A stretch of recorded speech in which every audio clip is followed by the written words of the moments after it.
Final fue el de la diputada María Eugenia Rosselló, que está del otro lado de la línea con nosotros. María Eugenia, ¿cómo andas? Buen día. Hola Juan Miguel, un gusto conversar con ustedes. Buen día. Nos atrasamos un poco, sabemos que tenemos que ser concretos en las preguntas. No, por igual. Favor. Yo no quiero acotarlos en su tiempo tampoco. No, por favor. Pero justo hoy consigue que a las 11 tengo comisión.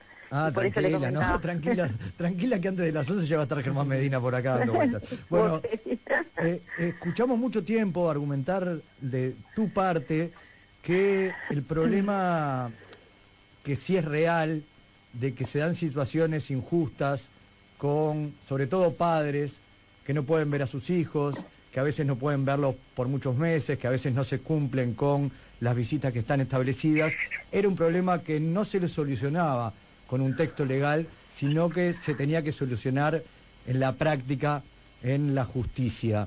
¿Qué cambió para que votaras el proyecto? Porque más allá de que tu voto no era necesariamente imprescindible, fueron 53 los legisladores que votaron a favor. ¿Qué cambió para que votaras a favor del proyecto en general? Después vamos a ese inciso del artículo 4 que no quisiste votar. Bueno, en realidad ahí tengo una corrección. Sí fue decisivo mi voto y el trabajo que se llevó adelante en estos últimos días. Y explico por qué. Sí. Hasta hace una semana, como ustedes sabrán, en el mes de noviembre del año pasado, nosotros presentamos un proyecto de ley en la Comisión de Constitución y Código de Diputados con modificaciones al proyecto que ya tenía media sanción del Senado de tenencia compartida. Sí. Pues bien, ese proyecto nosotros lo defendimos en la comisión y ese proyecto se decidió por mayoría en la misma de la coalición no tratarlo porque se entendía hasta hace una semana que no había que hacer ningún tipo de modificación al proyecto para que no tuviera que volver al Senado y que no fuera a su entender un retraso, porque entiende que hay situaciones muy injustas que están muy ilusionadas con la aprobación de este proyecto. Bueno, ustedes le habrán escuchado en varias oportunidades reclamar esa instancia de diálogo que para mí era fundamental y de debate que no se tuvo, a mi entender, en diputados y que sí lo tuvo en senadores. Acordémonos que este proyecto es producto de dos que surgieron en senadores a mediados del 2020 por parte del Partido Nacional y Cabildo Abierto. Esa instancia de diálogo recién llegó hace una semana a pedido del propio Partido Nacional, porque había legisladores en su bancada que no tenían asegurado su voto, por tener discrepancias también en cuanto al artículo 4, y algunos legisladores entendieron que no era el camino el de no dialogar, sobre todo con compañeros de la coalición de gobierno, como es en este caso quien habla, que ha venido trabajando con muchísimo respeto y estudiando el tema en profundidad, con el fin de aportar a una situación que nosotros siempre dijimos que reconocíamos que había situaciones injustas, como bien dijiste. Nosotros sabemos que hay situaciones injustas, pero también sabemos que esas situaciones injustas sean amparadas en otra ley y no en el código. Entonces, nosotros, como te dije, trabajamos profundamente en este tema, presentamos esas modificaciones. Hace una semana estuvimos trabajando junto con legisladores de la coalición, con la diputada Insaurralde, Juan Martín Rodríguez, Lerete, Stipani, Pasquet y Testa de Cabildo Abierto junto con Moncillo, y llegamos a los puntos de encuentro. Las grandes modificaciones que se hicieron al proyecto, cuanto al fondo del asunto, son las proporcionadas por nosotros, que era quien justamente habíamos presentado proyectos con modificaciones y pretendíamos que se escucharan las mismas a fin de que se comprendiera que iban a favorecer a dar más garantías al texto que se pretendía votar en el día de ayer. Más allá de que cuantitativamente no era el voto, tu trabajo en torno al proyecto es importante, y vamos a algunos de esos cambios. Creo que uno de los importantes está en el artículo 1, que habla de la corresponsabilidad en la crianza, que tiene como finalidad, dice, la participación equitativa de ambos progenitores en el ejercicio de los derechos y deberes inherentes a la patria potestad, en todo caso, y esto es parte del agregado, de la manera que más convenga al interés superior del niño, niña o adolescente. O sea, participación equitativa, pero desde la lógica de que el menor no salga perjudicado por eso. Sí, totalmente, y eso, como verán en todo su articulado, si lo tienen, es reiterativo y es redundante porque en cada artículo se menciona que no se debe vulnerar justamente lo que tú bien decís, el interés superior del niño, niña y adolescente, y en cada intervención, en cada proceso, interviene un juez, que nosotros no decimos que no confiamos en los jueces, nosotros lo que decimos es que justamente el Poder Judicial está con enormes carencias, en cuanto a recursos económicos y humanos, y eso provoca en parte también las injusticias de los instrumentos que votamos en el Parlamento, que los votamos sin recursos y que luego no se pueden aplicar. Y en este caso, María Eugenia, y en este caso, ¿no podrá ocurrir que con este texto, si hay injusticias, queden inclinadas para el otro lado y por lo tanto perjudiquen a los niños en pos de no perjudicar porque acá el niño es lo que importa, ¿no? Más que la madre y el padre. Por supuesto, sin lugar a dudas. Perjudiquen, el foco de... perjudiquen a los niños en vez de perjudicar a esos padres inocentes, que deben pagar muchas veces por pecadores. No, justamente lo que nosotros entendimos con este proyecto de ley, lo que se pretendía era justamente darle una herramienta al juez de familia para que cuando un progenitor tenga una denuncia y por la misma se le dicten medidas cautelares en el juzgado de urgencia, que es quien, por la ley de violencia basada en género, donde las mismas se originan y donde las mismas se dictan, ¿no? En la mayoría de los casos, en un juzgado de urgencia que actúa por teléfono, porque la ley lo establece así, está bien, porque son medidas de protección y el juez ante la duda tiene que poner la medida cautelar, porque ante la duda siempre hay que proteger a lo más vulnerable, en este caso son los niños, niñas y adolescentes, y está muy bien.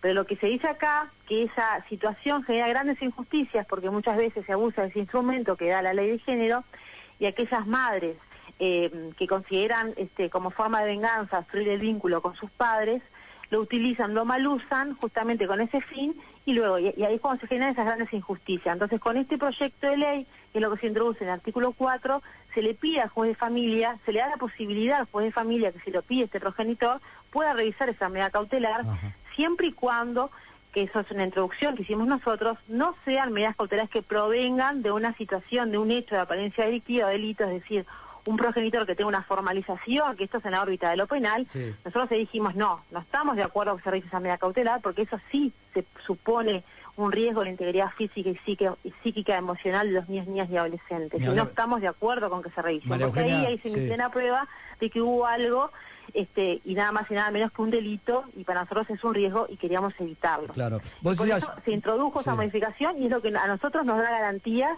de que al dejarlo a texto expreso, obviamente nos da las garantías para poder votar ese artículo 4, que entre otras eran las propuestas que hacíamos nosotros también en nuestro proyecto de ley. Sí, y están por eso en negrita en el texto el que pudimos acceder. Pero vos decías muchas veces, ¿no? Muchas veces estos padres quedan en esa situación. Desde la oposición, por ejemplo, la diputada Cristina Lustenberg decía no hay que legislar justamente por la excepción, y este proyecto es innecesario. El otro día estaba Andrea Tuana de la ONG El Paso con nosotros y decía que son 30 casos al año. No, a ver, yo con el Frente tengo muchas coincidencias en muchos temas. A Cristina le tengo un especial cariño porque trabajamos temas en común además y compartimos visiones en estos temas. No es por Cristina que voy a hacer este comentario, es a nivel general el Frente Amplio. Ayer en la Cámara se dio un rico debate, obviamente que cada uno desde su lugar, posición, el oficialismo, pero acá lo que yo ayer dije en la Cámara y lo vuelvo a reiterar, acá tenemos que hacer una gran autocrítica como sistema político, porque el Frente Amplio ayer nos achacaba en su discurso que este proyecto de ley no fue tratado como se debía, que va a generar grandes injusticias, que no se le dan recursos, y yo le digo, pero a ver, ustedes votaron en el 2017 una ley que se le dio tratamiento una semana en el Parlamento, la ley de violencia basada en género, una semana de tratamiento, o sea, en una semana, ¿cuántas cátedras o organizaciones pueden escuchar para poder intervenir en el tema o aportar en el tema? Y no se le dieron los recursos para ser ejecutados en su totalidad. Entonces, a ver, si no tenemos la autocrítica de reconocer el error que se cometió hace unos años, no podemos pretender que ahora, cuestionando ahora esta situación puntual, que en definitiva viene a resolver algo que hace mal la otra ley, ¿no? Y lo mismo digo yo para los niños, no podemos generar instrumentos jurídicos primero, sin antes dar los recursos, porque el Poder Judicial, nosotros en la rendición, sí, le dimos 18 defensores de oficio, bárbaro, pero el Poder Judicial necesita mucho más recursos económicos, de verdad. Hace años que no se le dan estos recursos al Poder Judicial, ni siquiera por los ajustes por inflación. Sí, María Eugenia, te quería hacer 2012, creo, 2013. Entonces es una realidad muy alarmante. Las fiscalías están explotadas, los jueces están explotados de expedientes. Entonces le estamos dando instrumentos para o que no se cumplan o que generen situaciones injustas que es lo que queremos evitar, evidentemente, ¿no?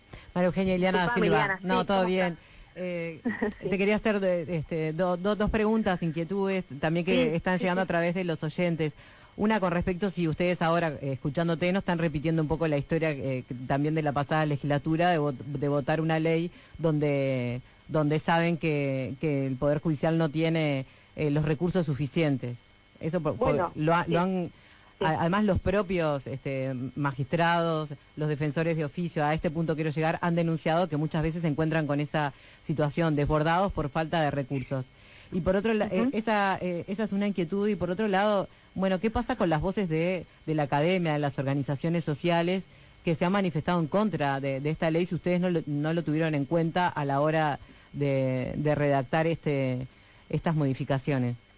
Bueno, mira, para responderte la primera pregunta, sí, ayer lo planteé en mi argumentación, digo, que no estaba de acuerdo con generar el instrumento primero y luego dotar de recursos económicos al Poder Judicial. Lo bueno que de ayer surgió de que todos sentíamos la necesidad de que esto era una urgencia y que teníamos que sentarnos a hablar luego de que pasemos lo que es la reforma de la Seguridad Social, que por suerte la votamos la semana que viene, y nos sentemos a dialogar para, en la rendición de cuentas de este año, poder plantear este tema y ponerlo como un punto de partida, ¿no? Esta para ustedes va a ser prioridad, entonces. El Poder Judicial en la rendición de cuentas va a ser una prioridad. Exactamente. Yo creo que esta rendición, además de lo que ha dicho el presidente, que estamos de acuerdo, que también el presidente, si bien ustedes recordarán, habló de darle recursos a la salud mental, que es un gran flagelo que tenemos como sociedad. Otra ley que se votó sin recursos, ¿no? Entonces digo, votamos instrumentos y no le damos los recursos para que se ejecuten. Es como una tomada de pelo. Entonces yo creo que los ciudadanos de los legisladores esperan que actuemos de forma responsable, más allá de que generemos los instrumentos, que está muy bien,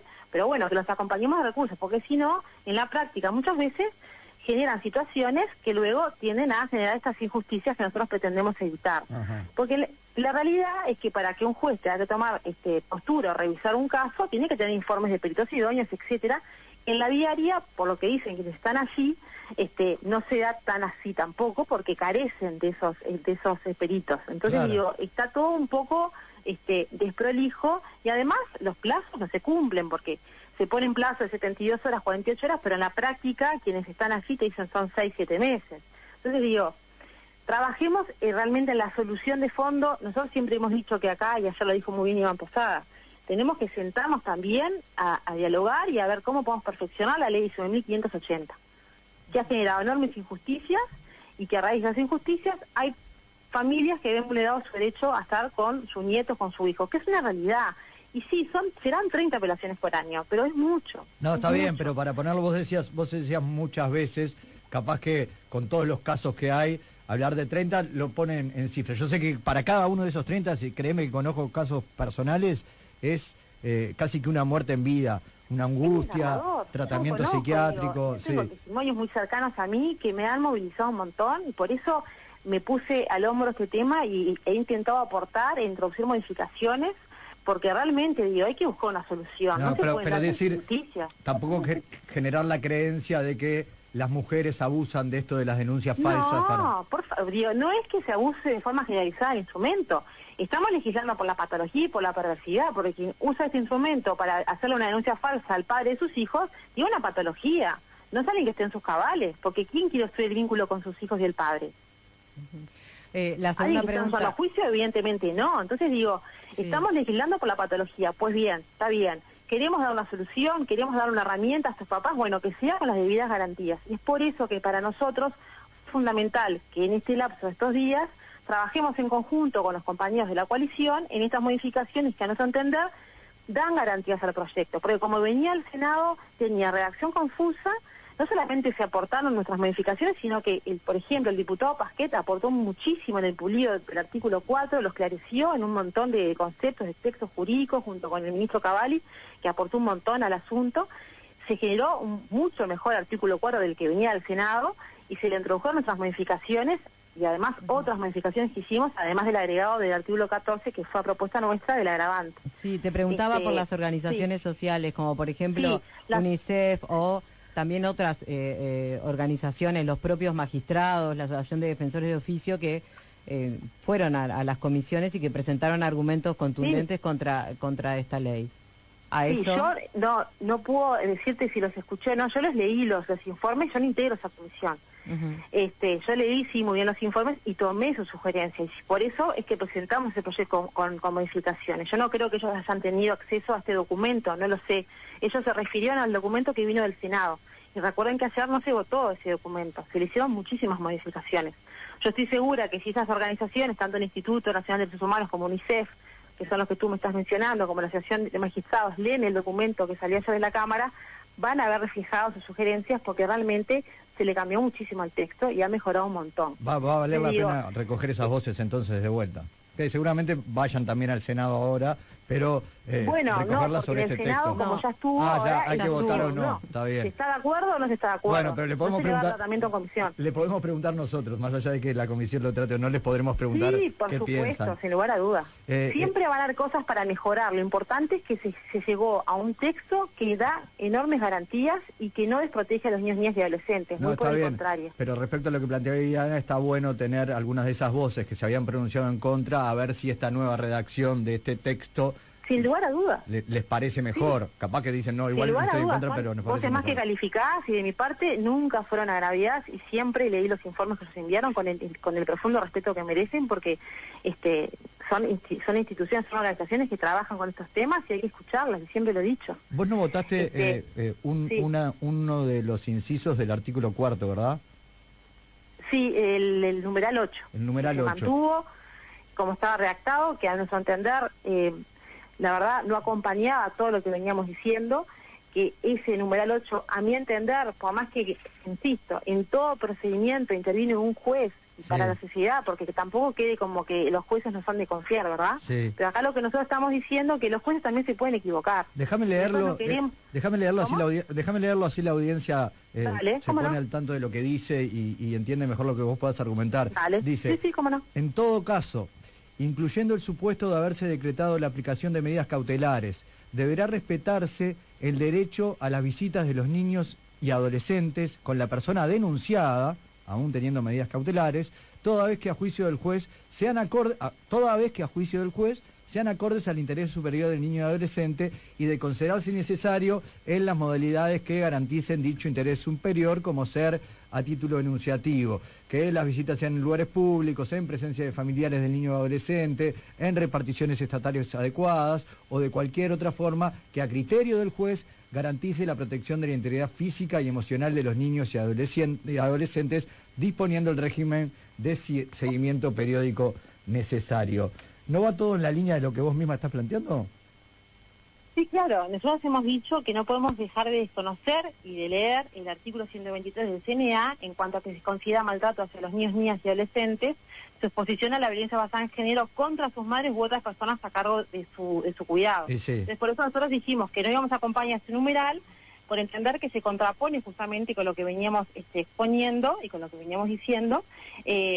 Realmente para nosotros, que un juez exponga o posiblemente exponga a un niño, niña o adolescente, a un progenitor que por más que no haya sido violento con ellos, ellos fueron testigos de la violencia que ejerció contra su madre, contra la persona que está a su cuidado, a mí me aterra. Yo creo que nadie quiere exponer a los niños a ese miedo. Y los testimonios que he tenido que me han llegado son desgarradores. Y yo no realmente se lo planteé a los legisladores, ellos entienden que no va a existir ese riesgo porque interviene un juez y que el juez con las debidas garantías del proceso, etcétera, etcétera, etcétera, pero bueno, a mi entender, abre una puerta con el temor de que el juez se pueda equivocar, porque yo entiendo que los jueces son humanos y se pueden equivocar en las interpretaciones, sobre todo por cómo está el Poder Judicial también hoy en día, más allá de que eso no quiere decir que no tengamos un Poder Judicial que brinde garantías, porque tampoco es eso, ¿no? Pero estamos hablando de niños, niñas y adolescentes. El Estado debe velar para dar protección y es responsable por la protección de nuestros niños, niñas y adolescentes. Está bien, pero también ahí hay una... Sí. Y el fin de toda legislación que refiere a temas de familia el foco es proteger a los niños, niñas y adolescentes. Y a nuestro entender, ese numeral lamentablemente no hace foco en esto y es por eso que no lo podemos acompañar. Está bien, porque la pregunta sería, ¿no puede haber algún caso en el que ese padre, o eventualmente madre, pero en su mayoría padre, que tiene una medida cautelar, igual sea para el interés superior del niño bueno verlo de alguna manera? Sí, claro. A ver, depende de la medida cautelar a causa de qué denuncia sea, ¿no? Por eso, entonces... La ley de violencia basada en género establece muchos tipos de violencia. Entonces, ¿por qué, ¿por qué cerrar? Digo, que no justifican, denuncias por violencia que no justifican quizás una medida cautelar de restricción, y eso también lo dijimos cuando se planteó la revisión de las medidas cautelares, dijimos, ojo, porque las que son provocadas por denuncias por algún hecho con la apariencia delictiva, digo, eso sí, a nuestro entender, es exponer un riesgo, pero una denuncia por violencia ambiental no. Está bien, una denuncia por violencia económica tampoco, porque es un riesgo a la integridad física. No está ¿Se entiende? Sí, se entiende, pero no votando ese artículo, ¿no está cerrando la puerta del todo? No, para nada. ¿En qué sentido? Y bueno, que en ese sentido de que puede haber una situación en la que un juez entienda que aún habiendo establecido una medida cautelar por algún hecho que haya cometido el padre, insisto, o eventualmente la madre, es mejor que vea al niño en determinadas condiciones. Bueno, no, yo entiendo que no. Que no vale la pena correr ese riesgo. No, que no vale la pena correr ese riesgo, y he escuchado a las organizaciones, como dice Liliana, y yo creo que en este punto, digo, si nosotros venimos trabajando en una línea en la que queremos dar protección total a los niños, niñas y adolescentes, votar este punto se contrapone con todo lo que hemos estado diciendo y defendiendo y con las modificaciones que hemos querido introducir. No quería dejar de hacerte la pregunta del otro lado, ¿no? El resto de los compañeros, digo, la idea no era votarlo para que nos salga, bueno, se llegó a un acuerdo, yo expliqué bueno, ellos entendieron mis motivos, obviamente que no lo acompañé, igual que el diputado Jorge Alvear, que tampoco lo acompañó, tampoco lo acompañó el diputado Eduardo Luz. O sea, que hubieron más compañeros que entendieron que no era acompañable, y bueno, o sea que ese salió con 50. Porque entendieron lo mismo que yo. Ese salió con 50. Exacto. María Eugenia, para cerrar, porque ya sabemos que tenés ahora comisión, la del estribo, ¿qué aprendizaje te dejó todo esto después de tantas idas y vueltas y teniendo en cuenta además que se está legislando sobre la vida de muchos niños y niñas de nuestro país? ¿Qué aprendizaje? Bueno, lo primero es porque imagino que pesa esa responsabilidad, ¿no? De como mujer, como mamá, como tía, totalmente, como hermana. Es una enorme responsabilidad tener que mirar con lupa cada texto que se agrega o que se pretende modificar. Y la responsabilidad la responsabilidad como mujer, como madre sobre todo, y sobre todo pensando en lo que yo quisiera para mi hija, ¿no? Es por eso que no voté ese numeral 8. Yo no sé si tuviera un conflicto con el padre de mi hija, tiene una medida cautelar, si el juez entiende, a su real saber entender, que bueno, que como fue violento conmigo, no quiere decir que sea violento con ella, y tengo que llevarlo a un lugar, que por más que sea un lugar público, con peritos o con familiares que ya tenga vínculos cercanos, tenga que exponerse a verlo, yo no quisiera que suceda eso. Yo no la quiero exponer a esa situación.